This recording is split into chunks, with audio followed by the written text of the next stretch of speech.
Hi, everybody. It's 𝗧𝗿𝗲 here, helping you work on your wellness. Hope everybody's doing fantastic today. And today I have a very special guest with me. My mom, Donna Chicoine, is here to talk to us a little bit more about complementary therapies. Now, working on your wellness, that encompasses all kinds of things. And if you've been following me, you see that, I'm exercising, I'm watching what I eat, I'm wearing my neurological technology, I'm being creative, I'm working in the garden, getting out, I'm golfing, fresh air. So there's a gamut of different things that you can do to work on your wellness. And I've been so fortunate and blessed in my life to know about a complementary therapy called Healing Touch. And Mom, or Donna's been a retired nurse, or she is a retired nurse now of 35 years. She's had 26 years experience as a Healing Touch practitioner and 31 years in energy medicine. So she has a tremendous amount of experience in these areas. And I've been lucky to be her guinea pig and her practicing student when she first started. And at first I was kind of like, I don't know what this is, Mom. It was years ago. And I am so very grateful that she did show us, and she introduced this therapy to us. And it's something that I can use, or she does remotely. And she's going to talk to us a little bit more about how this works, what it is, and some practices that you can do at home. So welcome, Mom. Welcome, Donna. How are you today? Thank you. I'm having a great day. Sun is shining. It's beautiful. Excellent. Excellent. So tell us a little bit more about yourself. I mentioned that you're a retired nurse and that you've been involved with Healing Touch for a number of years. Yes, I'm not sure what I can tell you. I'm a mother, a grandmother, and a gardener, and I have a few other hobbies that I like to play around with. I like doing some painting and artwork, and I just like to try out new things and continue learning. Yes. Even though I've been doing the energy medicine for 31 years, I'm continuing to learn new things and develop new techniques. All the time. So what brought you to the world of Healing Touch to begin with? Well, it probably all started the year you were born. It's quite an experience, his birthing experience. And so it just kind of opened my eyes to other things. And I just always felt that there was more. The whole time I was nursing, I always felt like we're not doing enough. There's more to this than what we're doing, just giving pills and putting on bandages. And, there had to be more. There had to be more. And just kind of taking a look at, our systems overall and energetically, even with the neurological technology, and, when you really start to learn about the nervous system and the brain, and, it's like a bunch of wires in your body, just like in your house, and, that energetic component to it all.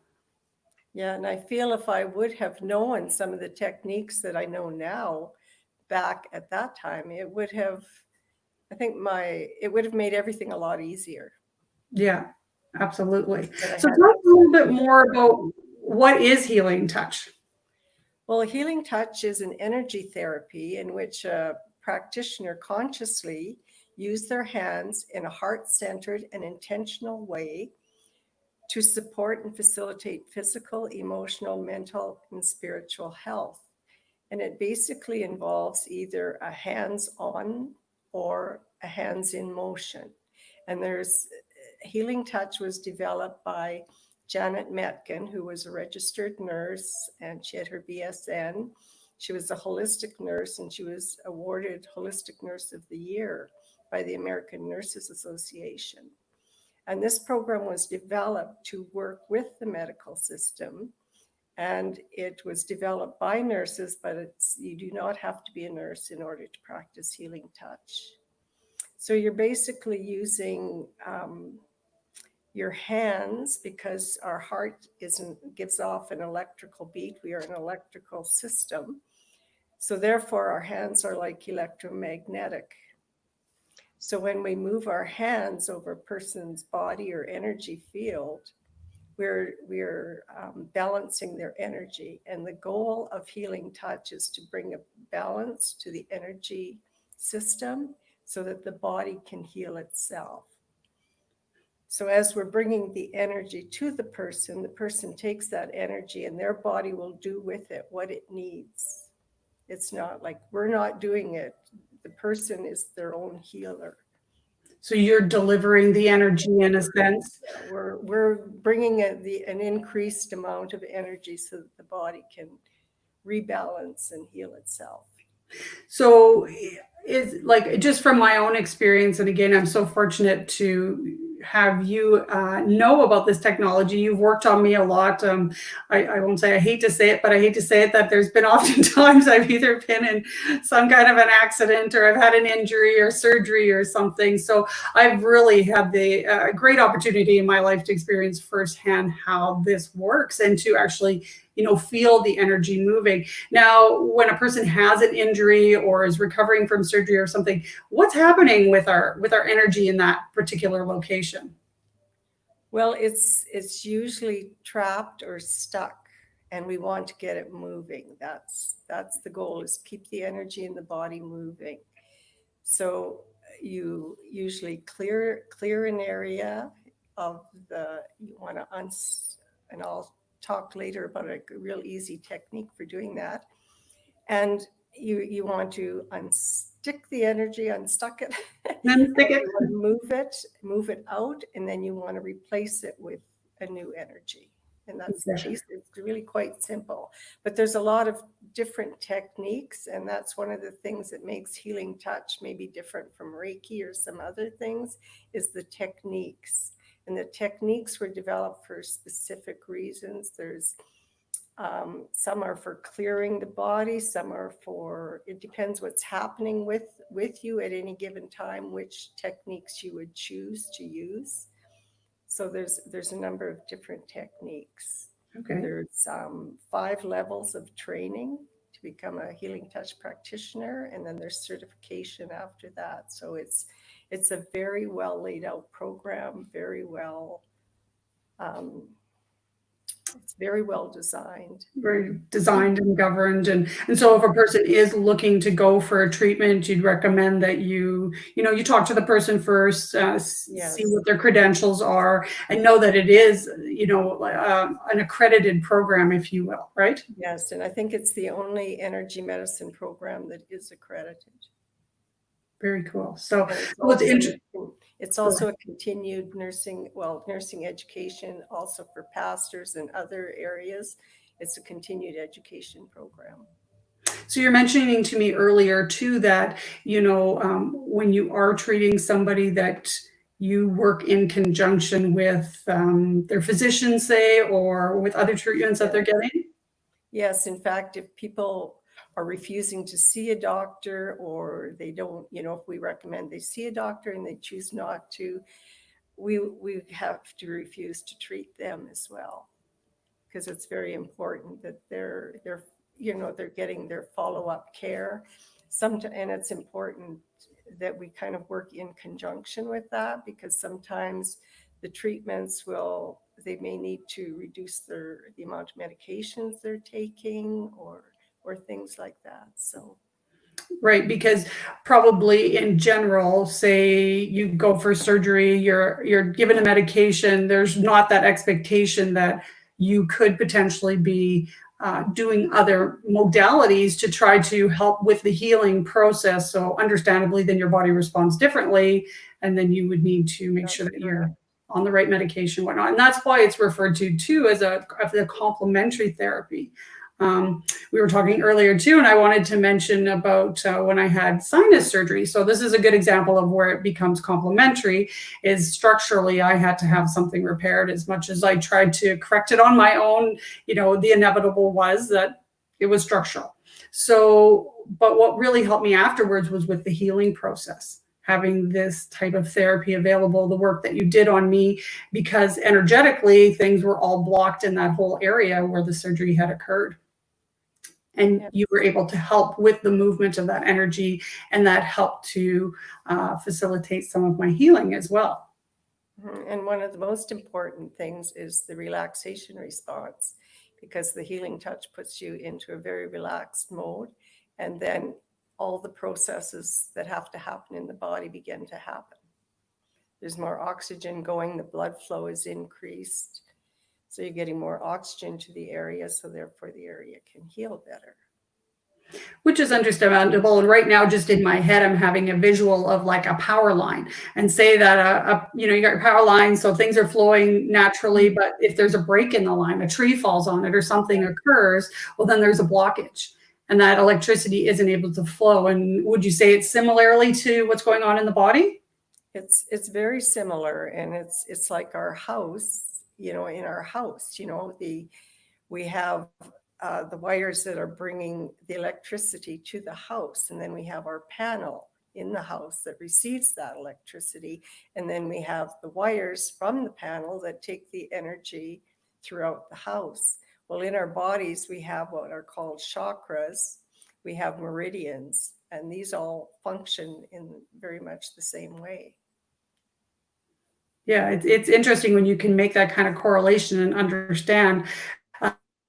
Because we're not aware of exactly how our body functions. We get up, we do our thing. It just is what it's always been. But there's a lot of processes going on that we're not even aware of that just happen autonomically. And most people are only aware of their physical body, and they don't realize they have an energy body around them, and that it extends about arm's length around them. And this is where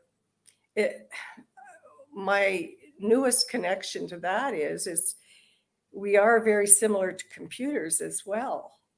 And so this energy field is like our cloud. When you store things in the cloud on your computer, well, it's like all our life story is kind of stored in our cloud, in our energy field around us.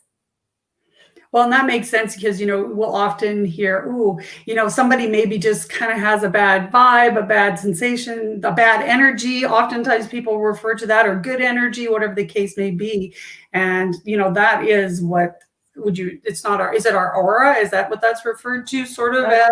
That's your aura as well, yes. And there's different layers to that. And by keeping that energy field clear and flowing, you're actually protecting your physical body.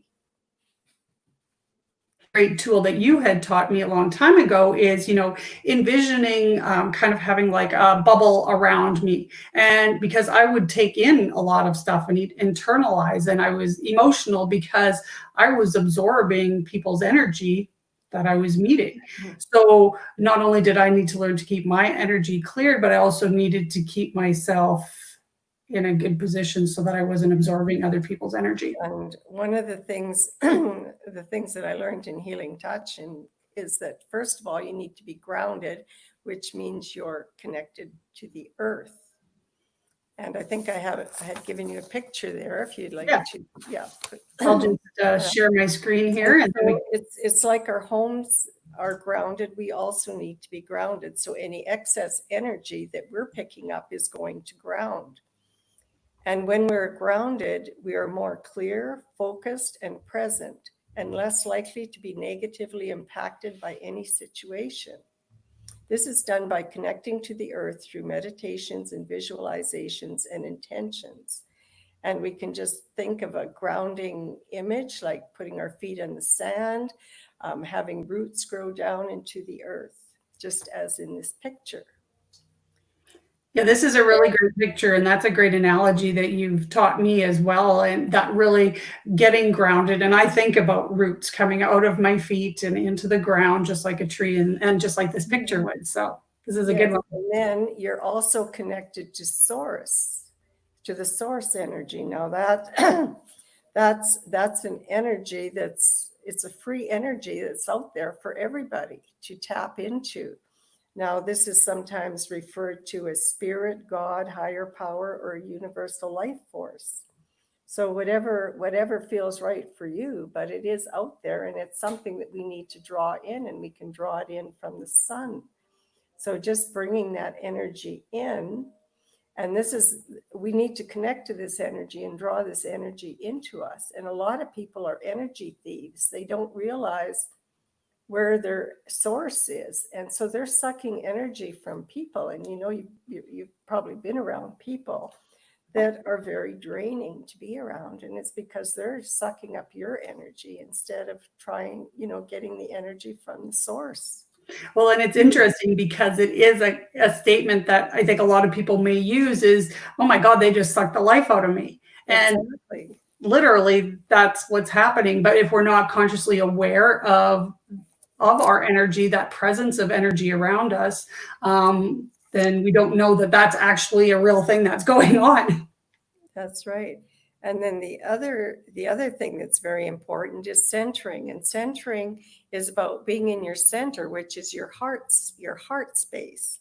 And it's moving out of our head, and our brain is like two lobes, right? So we've got right, wrong, good, bad, all this stuff going on up here. Whereas when we go into our heart, that's just one space, and it's kind of like our software on our computer. So you go into your heart and you ask the question, and then your heart will go up to the brain and it'll find the answer for you and bring it back down so that you don't have to get lost up there. I love the imaging too of this picture, because this is really kind of, for me, shows the flow, Yes. coming in and going out, and coming in and going out as well. Yes. That energy should not probably be hitting you from side to side or from all directions, that it's a nice flow from top to bottom. Yes, and we'll talk a little later about things that can help with that flow. For sure. Getting that and really getting a sense of your energy. And then the other thing is intention. So the three things that you do, the first thing in your day is to get grounded. You want to be centered, and then set your intention. And that just means, I know your friend 𝗪𝗲𝗃𝗍𝗃 talked about that, your golf pro. Mm-hmm. It's sort of the same thing. It's like when you project something with your mind, and then your body follows that. So in Healing Touch, when you're doing a treatment, you would set your intention for the highest good of that person, because you don't know what they want. You can't do it for them. And then the other thing is that you're not attached to outcomes. You just bring the energy to them and you allow it to do whatever it needs to do, and whatever happens, happens. Well, it sounds like the principles there are the same as many things in life, that you do. It's, do it with the greatest of intent, and do it with no attachment to the outcome, because the outcome is out of our control. And like you mentioned earlier, it's really up to the individual to be open to receive, and to allow their body to do the work it needs to do with the new clean energy, if you will, that they're receiving. Mm-hmm. And the first thing that was really very important in Healing Touch that I learned, that I never learned in nursing school, was self-care. So, and Janet Metkin had outlined 7 steps to self-care. Okay, I'll share my screen again, and then we can show that picture as well. Give me 1 second. There we go. So I don't know how clear those are, but there's the physical, emotional clearing, mental clearing, sacred space, silence, holy leisure, and holy relationships. And two that really stood out for me were the physical. And that states that you need 8 hours of horizontal rest. You don't have to sleep that whole time, but you need 8 hours of horizontal rest. So when I started making sure that I was getting that in a day, I couldn't believe how much better I felt, because I used to push myself until, I would push too far. Right. But once I started learning that, okay, I need this 8 hours, and allowing myself, and I think that was the biggest thing, allowing myself to take that 8 hours of horizontal rest. So if I didn't sleep 8 hours, I'd make sure I just stretched out for 10, 15 minutes. But you have to lay out and lay flat. And it's really made a difference. And then the other one that I really, really liked was the sacred space. And I just one day gathered up the things that I had around my house, and I decided I was going to claim a room for myself. And I was fortunate enough that I was able to do that. Not everybody can do that. But you can claim a space. It might be just a corner in the house. It might be your side of the bedroom. It might be a space out in the garage, just whatever works for you, it might be a space outside somewhere where you can just go and have peace and quiet and have things around you that are meaningful to you. Yes, I've been loving that about having my office space. It's allowed me to create a little space with my personal things. It's decorated the way I would want it to be. It's a place I can go and do my work or do my meditation or just, spend. It's exactly, that's a great way, sacred space, and we all need that. Absolutely. And it's something I would not be without now. And every time we've moved a few times since I first did this. And each place I've created my own sacred room and sacred space. Yes, and you have a lovely space. When I stayed at your home, I like to hang out in your room. And this is so true, with healers or people who are givers or helpers, teachers. Oftentimes, like you mentioned, there's a guilt or something in us that's associated with taking care of ourselves first, that we're always giving and we're always putting out. And I'll never forget this, and I may have mentioned this before, but I used to work with a woman who was a triathlete, and she would come to work. She had gone and done whatever it was in the morning, and she said, "Carla, I have to take care of myself first, and then I can give the rest of myself for the remainder of the day." And she goes, "If I don't take care of myself, I don't have my best self to give either." And that really stuck with me, because it is so true. And oftentimes we leave it to the last, or we wait till the end of the day. Yeah, maybe we'll do our workout at the end of the day, but by then we're so tired. And again, then it's not done, so it's really, really important to make that a priority. Yes, it's even like saving money. It's always like pay yourself first. Right. It's the same sort of thing. And as a nursing student, we used to have to go to the chapel every morning and say a prayer. And in that prayer, it said, "Help me to forget about myself so I can take care of others." Yes. And that's kind of, that could be a questionable philosophy, because truly we are at our best if we are caring for ourselves first. Correct. And then we have more to give and better to give. And like I said, I didn't really learn a lot of these things until I became a healing touch practitioner. I never learned those kinds of things as a nurse. Mm-hmm. And, in these days and times, so many of our healthcare workers are tapped out, and they're tired and exhausted and under stress, and there's cutbacks. And I can imagine the impact that must be on them if there isn't a component of self-care involved in their world. Yes, I was learning healing touch while I was still a practicing nurse, and I was able to do some of my healing touch at work and help, some of the people around that I worked with, as well as clients. And one of the things I developed was what I called my toolbox. So I'm not a repetitive type person. I don't like doing the same thing. I get bored with doing the same thing. So I like having different things in my toolbox that I can use. And I'd like to share a few of those with you. And you can find all of them online. So you can practice them. And if anybody has never really experienced their energy, I'd just invite you to just kind of put your hands up, and if you can see the sun, just imagine you're bringing sun energy in from the sun, and then just slowly bring your hands down in front of your chest, and just bring them together and apart, and together and apart, and just get a sense of a ball in between your hands, just this energetic ball, and your hands kind of become feeling elastic. You might feel something, you might feel nothing at this point, but just keep practicing, and you'll eventually start feeling something in between your hands. You might feel a bit of a push pull, a bit of a wind. You might feel warmth or coolness.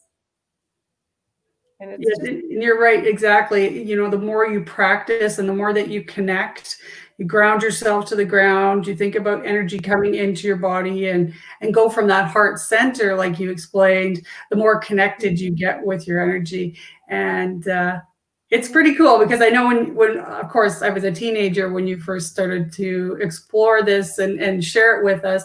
So I was like, okay, yeah, you know, whatever, kind of thing, you know, typical.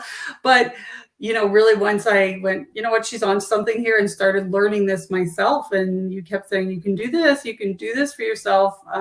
Then that's when I really started to notice that change and how much control really I have over my own body and what's going on in it.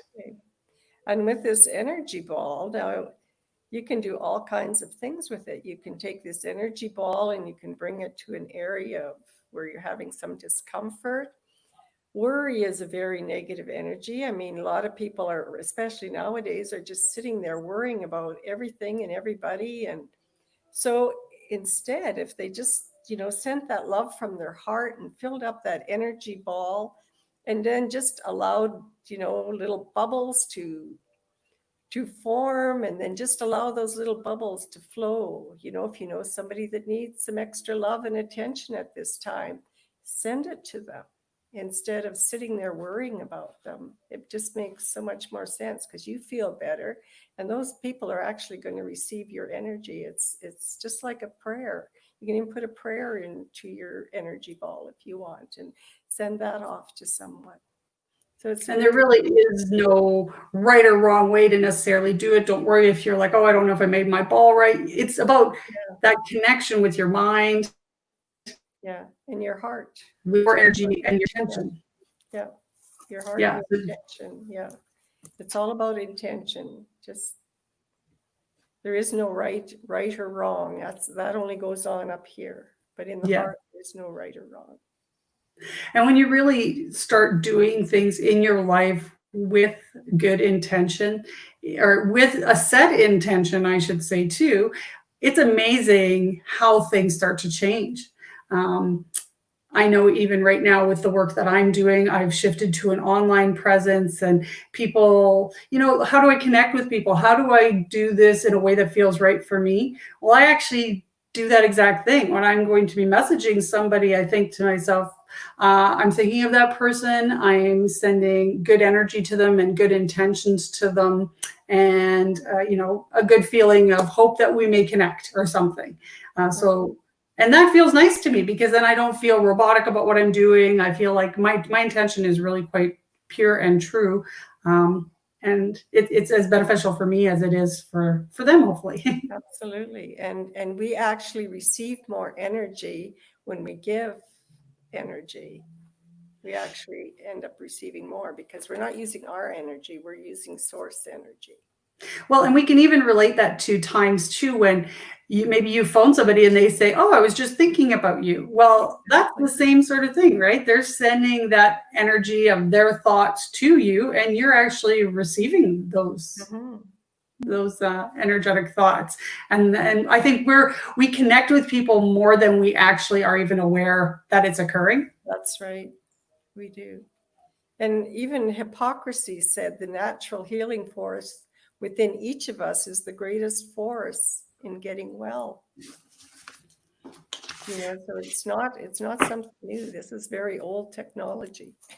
And you think of, when, let's say, pray for peace, and maybe globally at a certain time, they set a time where everybody comes together. Well, those prayers are intentions. Those prayers are energetically connected. And that's shifting and changing the energy of whomever we are sending those to the world, to whomever. So I love that. It's like so many things in life. Sometimes we're just doing them and we don't really realize that deeper connection to what is actually going on. So I'll just give you a sample of some of the tools that I've really found useful. Sure. One of them is the chakra connection for self-care. And so what that does is it connects each of your chakras. We have 7 major chakras in our system. And we have 3 that connect us to the earth. The heart is like the transformer. And then we have 3 that connect us to spirit or source. And when we connect all of those, we're bringing, again, balance into our body. And you can do it, once you learn to do it, you can do it quite quickly in the morning before you even get out of bed. So then you're doing your grounding, your centering, and your intention. And it's all done before you even get up if you just allow yourself 10 minutes in the morning. There's another technique, it's called the diamond technique, and it works with the immune system. And it actually boosts your immune system.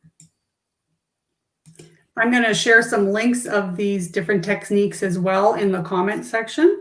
Yes, they're all available online, so you can find them as a resource. Qigong is a really good, Qigong, Tai Chi, any of those exercise forms are really good for getting your energy moving and really get a sense of your energy in your body. And one of the Qigong, Spring Force Qigong techniques is called sword fingers. And so what he does with that is, again, you're connecting to source, you're grounded, and you can do it for yourself or someone else. So wherever the pain is, you just take your sword fingers and you break up the energy with your fingers.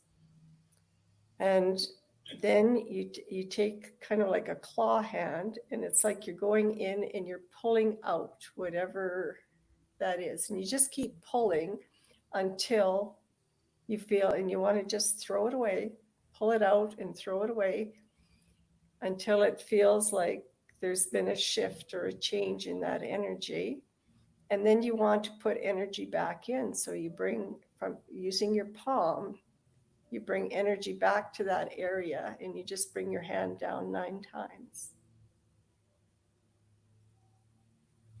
And you're bringing energy back in. So if you move energy out, you always have to replace it. I use that one a lot, the claw hands. And do you recommend like a certain pace? Like you don't want to be too vigorous because, sometimes once you're a seasoned practitioner, or you work with it a bit, you follow the energy. So sometimes energy you're going like this because there's so much to get rid of, and other times it's very gentle.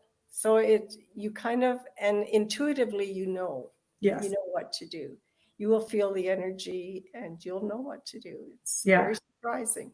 Yeah, it really is. And it is so very true. I'm like, the more that I use this technique, the more that I'm pleasantly surprised at how much you can feel it, like I said before, and how much of a difference it can make. Like, yes. And pain is stuck energy, or it's Eckhart Tolle talks about the pain body. Well, that's stored pain from maybe previous traumas or something, and it's all stored in your cloud, in your energy field. Yeah, so we could talk all day about cellular memory and on and onwards, but that's other time. But certainly, yes, you're right. Energy, pain is stored energy. Yeah, so by moving the energy, you can move the pain out of your body. And a lot of times, it's like if your hands are open, you can receive. But if you're like this, how can you receive? So if you're tense, this is basically how your whole body is. So you're not able to receive. And one of the reasons the healing touch works so well is because, again, it stimulates the relaxation response and everything opens. And so then you can receive. Yeah, that's a very good point. And a lot of things that maybe we don't think about, because you're right, especially now in these times, particularly, people are stressed, they're worried. Even I noticed, in the wintertime when I used to work, and I'd be going to work every day, and you're always holding your body like this. And it's no wonder you get sick or you get aches and pains and stuff, because your body's in a position that just isn't Yes. relaxed and open to receive. And it's also when you're in that tense, closed position, your energy field that should be arm's length around you is very close to your body. So you've got no real protection. All your protection's gone.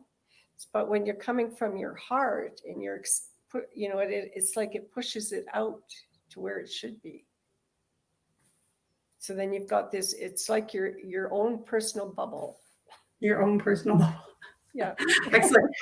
So you're involved with a group in Saskatchewan, the Healing Touch Saskatchewan group. Yes. But tell us a little bit more about that. If people were interested to learn more about Healing Touch, maybe they think this is something they'd like to try or get certified in.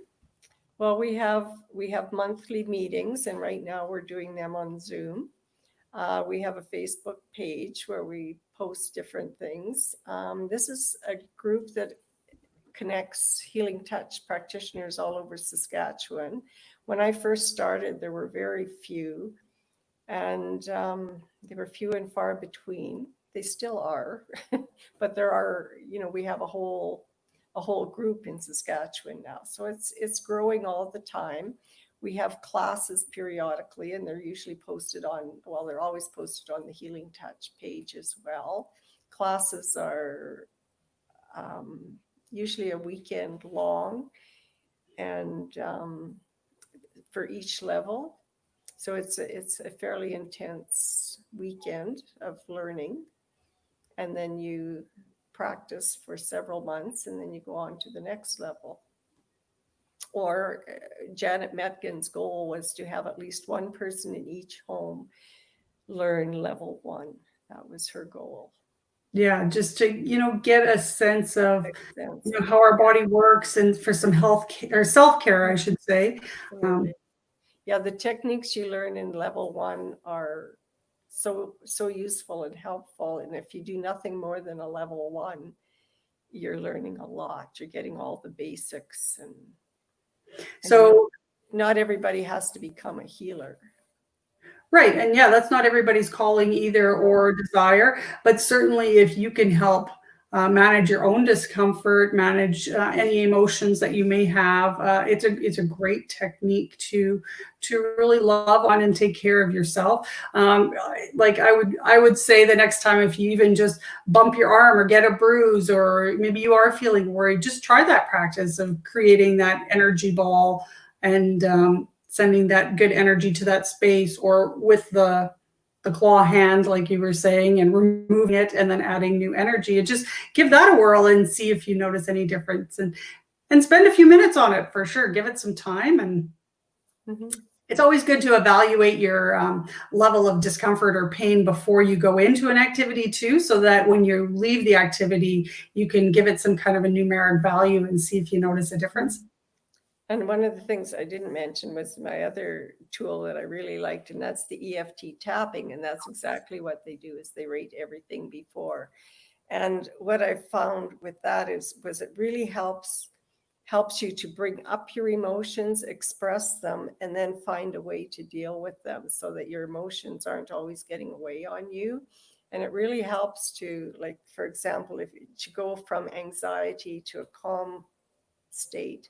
And I know I used these techniques a lot when I was nursing. And I had one client one day that was so scared of having their treatment, and it was a procedure that was being done. They were literally standing in the corner, shaking. And I'd walk them through the tapping technique, and they were laying on the bed laughing when the procedure started. It's utterly amazing, isn't it? Really. The most dramatic. And really, and this is just basic and just from what I know, but if we can shift our brain from its focus of the worry, the concern, and shift being stuck in that moment to coming out of it, then it can change everything. That's right. this isn't EFT, but like as an example, I use a program where she says, if you count backwards, 5, 4, 3, 2, 1, and then do what it is you want to do, you know, you've already now shifted your focus from being about this to counting down, and now you're over here. So, okay, maybe now I can function that way. Like I can get into that. Yeah.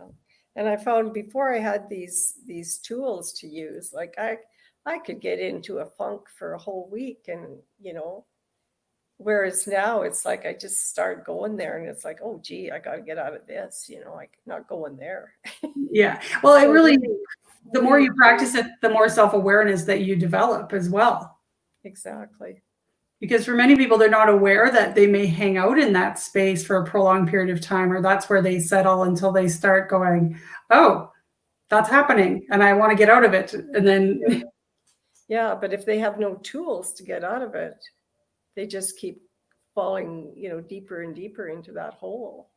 I have a really cute story about EFT tapping, and it was back, I was working with a gal, she's a great friend of mine, and you had been talking to me about EFT, and I had told her about this in one of our workout classes, and she came back and she says, oh my God, Carla, I had this presentation to do and I was super nervous, and I remember you telling me something about tapping, so I'm standing behind stage and I don't know where I'm supposed to be tapping, but I'm doing all these things and it really works, she said to me. And it was so cute because even though she may have not been in the proper sequence of whatever it was just enough for her to. And again, you know, there is no proper sequence, really. All you have to do is tap somewhere on your body and just say whatever is stressing you. And then, you know, you can bring in, that will sort of release. So then you can think of better ways to deal with the situation.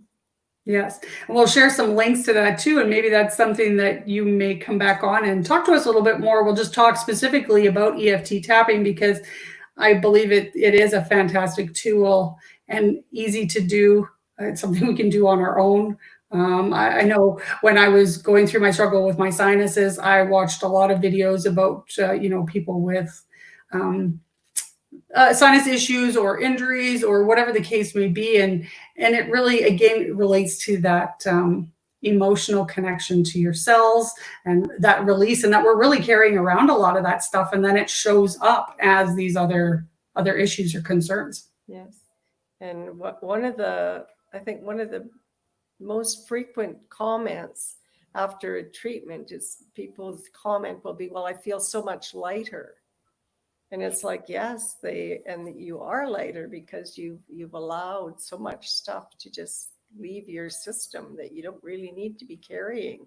It's like, you know, if we're got a backpack on our back and every time something's happening, we're throwing a rock in there. Well, my goodness, by the time you get to be midlife, you've got a pretty heavy knapsack. So, you know, if you're not unpacking, you're throwing away a few of those rocks once in a while. That's a lot to carry around. Yeah, that's a great analogy. And that's so very true. You know, even if think back to a circumstance where maybe you had something that was kind of burdening you and you can feel that heaviness in your shoulders or whatever it may be. And when it's done, it's like, oh, okay, I feel so much better. And the more that we learn about our body and how it works, the more we can appreciate and understand that, you know, those things are carried with us. We are connected and we need to have self-care. We need to work on ourselves, work on our wellness, to live, you know, the best, happiest, healthiest life that we possibly can. Exactly. Because that's what we're here to do. We're here to live. Yeah, you're exactly right. And if we can find techniques that, you know, we can do on our own, we can, you know, just find a simple, quiet space in our homes to help work on that for ourselves, where we don't maybe have to turn to medication or maybe as a complementary therapy to what we may be doing. There's a lot of great things out there that we can do and manage on our own. Mm-hmm. Like with pre and post-op care. Like before surgery, it helps to calm people down. And they found like afterwards, they've healed faster. They've required less drugs. Well, I'm a good example of that because when I had my surgery on my sinuses, I was petrified. I was really scared. And You gave me that really great book to read. I did some tapping work and stuff like that. And because I had worked on that before going in for my surgery, at the time when I got there and I was feeling nervous, I could just think back to the things that I had been learning and practicing, and they were already there in my mind. And then I could settle myself down, going into surgery, which was really beneficial for me. Because that was quite a struggle. So I'm very grateful that you shared that information with me. Like I said, it's helped me tremendously throughout my life, and in so many different ways and shapes and forms. And I'll be sharing again the links to some of the different techniques that you've mentioned here today to the Healing Touch Saskatchewan Facebook group, if you guys want to check that out and just sort of see what other information there is there. Now, what's brought me to wellness, you can see that I was raised in a wellness environment where we were always looking for different ways to help ourselves, to help heal in a natural way. And now working with neurological technology, that's just escalated my level of awareness that much more. This helps works on your wellness same way, is that, it's communicating with your brain. Now, Mom, you've been wearing this technology while you've been doing your healing touch practices. Tell us a little bit about how that technology's worked for you. Well, what I'm finding is that it's really helping keep me grounded and centered and focused all day long. And whereas before, I'd really have to work at it. In Mexico, when you're walking on the beach and the ocean is beside you, it's not hard, but here it's hard. And so yeah, I had to work at it, and now I'm just finding that it's helping me maintain that groundedness, and I just feel so much more alert. I'm not tired. I can work in the kitchen all day, and I don't feel tired like I used to. I can work in the garden, and I even now that I've had socks for a couple of years, that when I first got them, I didn't want to wear them in the garden because they were new and I didn't want to get them dirty. But now I have a pair for gardening too. And I used to come in from gardening and be quite sore, and I'd put on my socks and feel so much better. But I find it really helps with the focus and the centeredness and all those three things, the grounding and the center. Which are really key when you're delivering this type of healing or therapy to someone. Yeah, and I just feel that I'm doing a better job of that since I've been wearing the technology. Well, it's definitely, working towards balancing your body. It brings you into physical balance, but it's optimizing your system, bringing you back into homeostasis, which is the optimum operating system. So the more that we can achieve or get to that state of homeostasis, the better our whole system works, which really is interesting that, you can equate that to feeling more grounded, more centered. And then with the cognitive boost sleeve, that just changes everything cognitively for your focus, your attention, your clarity. So it's really interesting to hear your perspective as a practitioner using this technology.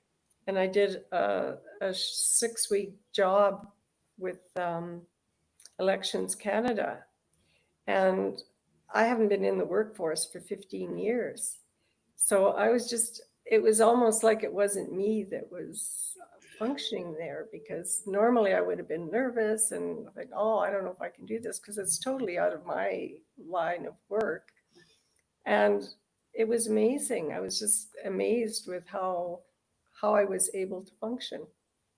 Yeah, that's awesome. I really credit the socks and the sleeve. Well, it's nice to see that it's complementary as well, and we were talking about having a tool in your toolbox, and these are all complementary therapies, complementary tools that we can have to work on our wellness. So I really appreciate you taking the time today to talk to us about healing touch, about being grounded, principles of self-care and setting intention. EFT and some of the other methods that you have used in your 31 years of experience with energy medicine, not only to help yourself, your family, but also your clientele. And it's offered you the ability to connect with other like-minded people too through the Healing Touch Saskatchewan Facebook page, and the many other things that you have done, that's for sure. Yes, well, it's practiced around the world. There's over 100,000 practitioners around the world.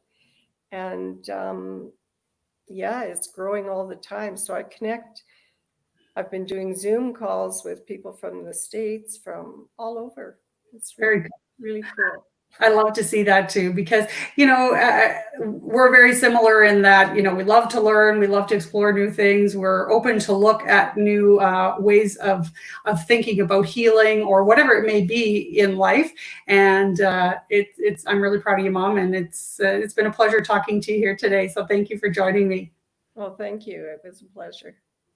So if you guys would like to learn more about complementary therapies, just drop us a comment below and say, yes, please. And we'll be happy to touch base with you. Also, again, I'm going to be sharing some links. So thank you so much for joining us today. There's so many different things out there that we can do that are free, that are simple, and that are something that we can do on our own. So this is just another one of them. Just to kind of give you a brief overview, you can always look at taking your level 1 and getting a little more in-depth information about this. Check out YouTube and Facebook, and there's always so much good information. So if you're not following me already, please feel free to follow me, Carla Archer, helping you work on your wellness. Thanks again for joining us today, and take good care, everyone. Bye. Bye.